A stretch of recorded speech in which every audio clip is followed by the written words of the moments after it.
everyone, this is Heather. Thank you so much for joining me. Today I've got a card tutorial for you and we're going to be making this pretty thank you card with the fall theme. I'm using a stamp from LDRS, and this particular line, the Dollhouse line, is on sale on their website. I don't know if it's clearance or if they've just put them on sale. They're a really good price, so I picked several of them up because I just thought they were really beautiful stamps. And this one is called Chilly Days. My card is square. So I have cut a piece of red cardstock to 5 by 10 and just folded it in half. I'm using a die. This is a die that I've had for a really long time. I think it's from Spellbinders, but I'm honestly not 100% sure, but it's just kind of a pretty label die. And using Bristol Smooth white cardstock, I've cut the smaller, and then I've done the layering piece in a brown. I've also got 2 pieces of orange seam binding, and they're both cut to 12 inches. I've placed my white die piece up in the corner of my stamp positioner, and I've centered my stamp, and I'm going to be using Black Stays On ink because I'm going to be using a water-based product to color with. And I'm stamping her in the center of this panel. I find with Stays On, I don't always get a really great impression the first time, which is one reason that I like using the stamp positioner. So I'm going to stamp it out a couple times until I've got a nice black outline. I'm going to remove this piece from my stamp positioner and bring over my card base. I wanted this to be a top fold. I'm going to place that down in here. I'm going to apply a little bit of powder tool to the bottom center of my card. I've already lined up a So Thankful sentiment. This is from Lawn Fawn.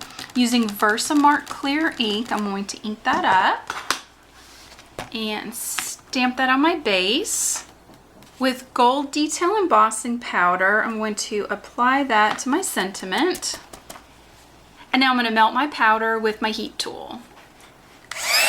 Here's my embossed sentiment, and for now I'm just going to set my card base off to the side.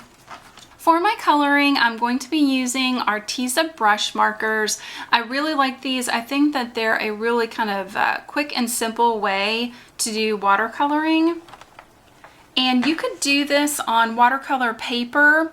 I prefer the Bristol Smooth. I just think it gives you an easier flat surface to work with, but you could definitely use watercolor paper.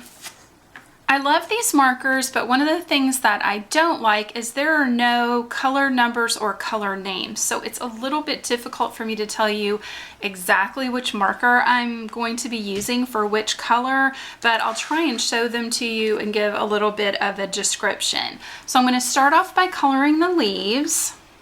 And I've got kind of an army green, a rusty brown, an orange, and a yellow.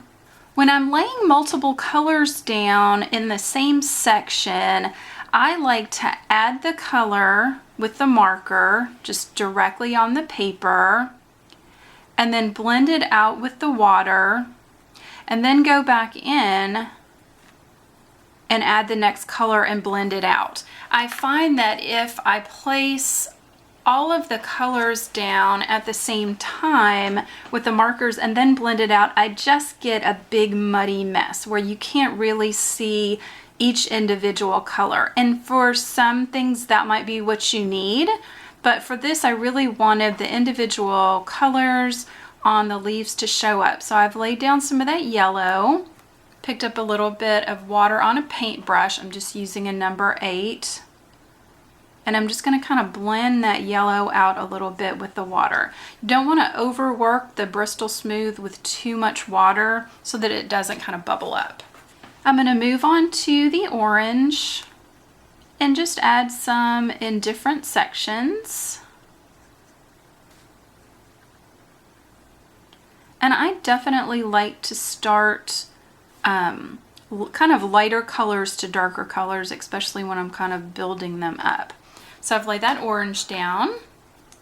Be sure to clean off your paintbrush in between your color switches. And now I'm just going to blend out a little bit of that orange. And again, same thing, just going to add some little splotches of green here and there. just to have that pretty look of like a mottled fall leaf. And more than likely with these brushes, you probably are going to go outside the lines a little bit. That's just very typical of watercolor in and of itself. So don't let that bother you. It's just really kind of the look, and I think it adds just a little bit more of an artsy touch. So same thing, I'm just going to go in, kind of soften up that green and pull it into those yellow and oranges just a little bit. I've cleaned off my brush. I'm picking up this brown.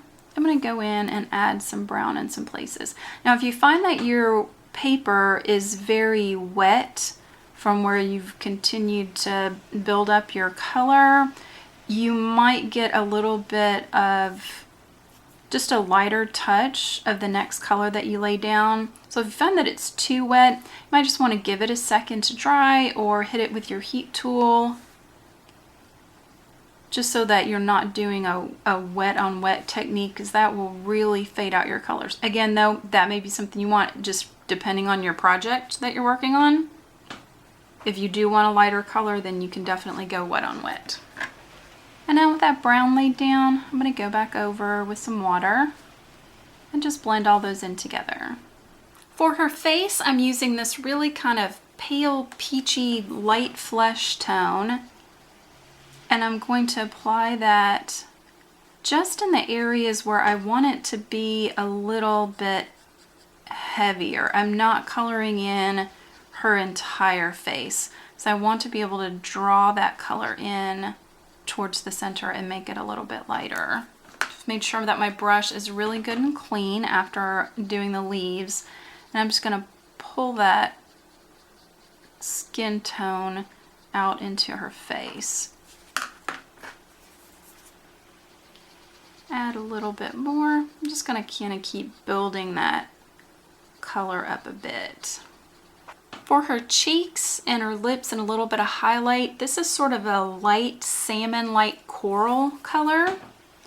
And I'm going to apply some down and some little strokes on her cheeks, a little bit at the corner of her eyes and her lips.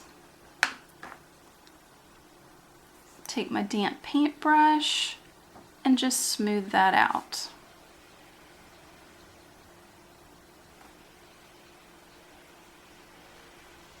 I'm going to take just a little bit of that same color up under her hair just to give it a little bit more depth and just smooth that out.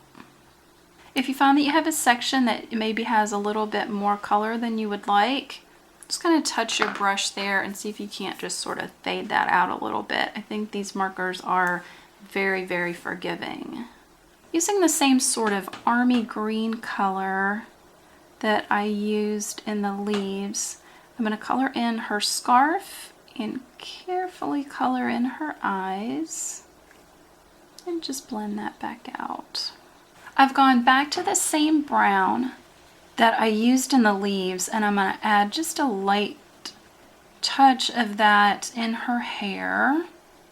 I'm going to blend that out a little bit. And then I'm going to go back in with a darker brown and darken her hair up. I really want it to stand out away from the leaves. And with the same darker brown, I'm going to go in and add some color on her pants, leaving it heavier where I'd like there to be more shadow, and then just pull that color out. Next, I've got this deep ruby red color, and I want to color in her jacket. And I'm going to avoid the buttons and kind of the little shirt that she has underneath. And again, I'm just going to be adding this color where I would like it to be the darkest. And then I'm going to let the water just pull that color out and add that nice shadow.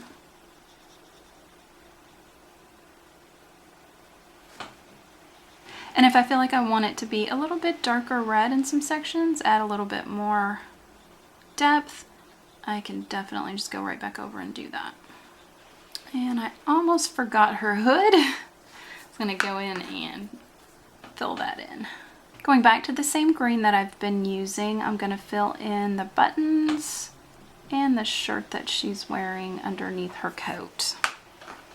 So here's my girl finished coloring, and I did want to show you, if you have some areas where you've really had a lot of color bleeding out, take a clean wet paintbrush, color over that area, take your paper towel and just kind of lightly dab that, and that will pick up a lot of that color. Again, watercoloring is a very loose medium, and it's okay if you go outside the lines, but if you have a section that's really bothering you, this can help.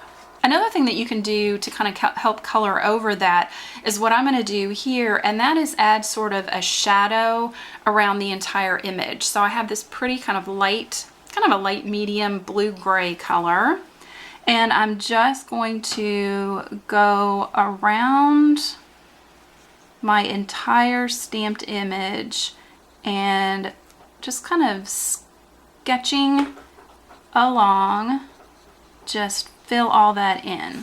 And again, you might pick up a little bit of the color that you've done on your image, and that's okay. So just all around. I'm going to also go around these leaves. Just add a gray halo around everything. Once I've got that gray laid down, I'm going to go in with my brush and really soften up that color and pull it out away from the image. So this gives her kind of a nice shadow. She really stands out against the background, but it also makes it look like she's not standing on just like a stark white background. It gives like a nice shadow and a little bit of color behind her. So just carefully going around and pull that color out. So here's how it looked now that I've sort of pulled out all that gray color, and I think it just adds a really nice kind of artsy look to it. I've pulled my card base back over. I'm going to take one of the pieces of my 12-inch seam binding. I'm going to wrap that around close to the center, maybe up just a little bit. And just take some regular Scotch tape and just tape that in place.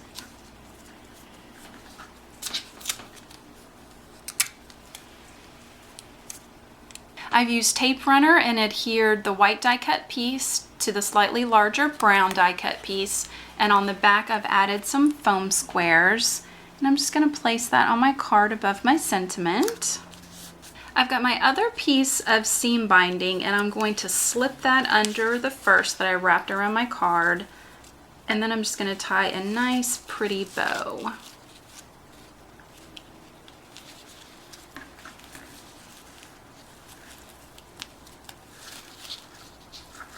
I'm going to take my scissors and cut the ends off at an angle. And here's our finished card. I really love these Arteza brush pens. I think you can get a lot of depth and dimension just from a single color with them, and they're really, really easy to use. I hope you enjoyed this card video. If you did, please give it a thumbs up and be sure to check out my channel and subscribe. And I hope you have a really wonderful fall. Thanks for joining me. I'll see you next time. Bye.